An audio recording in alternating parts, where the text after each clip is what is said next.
My student humiliated a kid in my class with a single sentence, and I stood there and let it happen. I'd do it again. From the first week of the semester, I knew Brennan was going to be my project. Every teacher gets one. He came into my chemistry class like it was a stage. Designer hoodie, speaker in his backpack, playing something until the bell, always scanning the room for an audience. The other teachers had warned me at lunch. Charming to adults when he wanted something, relentless to other kids when he was bored. He interrupted constantly. He narrated my labs like a sports commentator. When I'd redirect him, he'd say things like, "This class is literally useless, no offense," and then ask for extra credit the same afternoon. Every time I wrote him up, his father would email the principal by dinner time, claiming I was targeting his son. His father called me twice a month about grades, because Brennan needed a strong GPA for his brand. His brand. He was 16 with 400 followers and a ring light.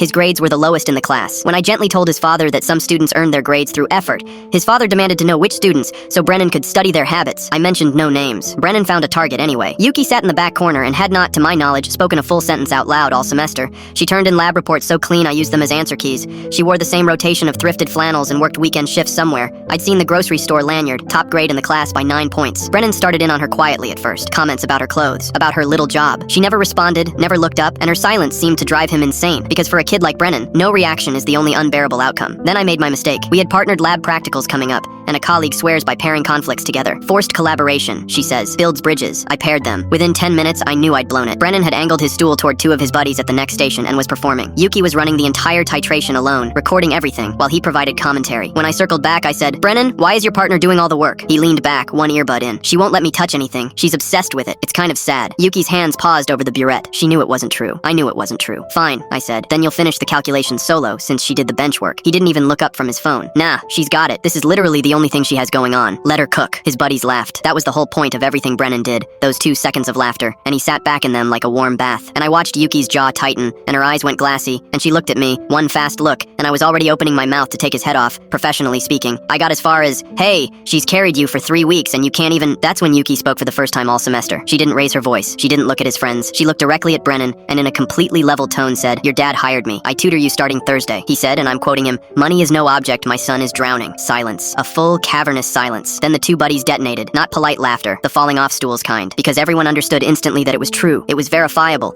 and it had been sitting in her pocket for a week while he called her sad. Brennan's face went through several colors. He said, "That's," and stopped, because there was nowhere to go. His own father had hired the girl he'd spent a month mocking, at emergency rates, to save him from the class he called useless. Here's the part I actually want to tell you, though. He showed up Thursday. I know because they met in my room. He came in with his hood up, sat down like the chair owed him money, and Yuki slid a folder across the table and started teaching, calm as Tuesday. He showed up the Thursday after that, too. He passed my final with a B. When I handed the exams back, he looked at his grade for a long time, and then he turned around, and I watched a 16-year-old do the hardest thing his species can do. He said, "Thanks, seriously." Yuki said, and went back to her book. She speaks in class now, when it counts. He mostly doesn't. Chemistry works in mysterious ways.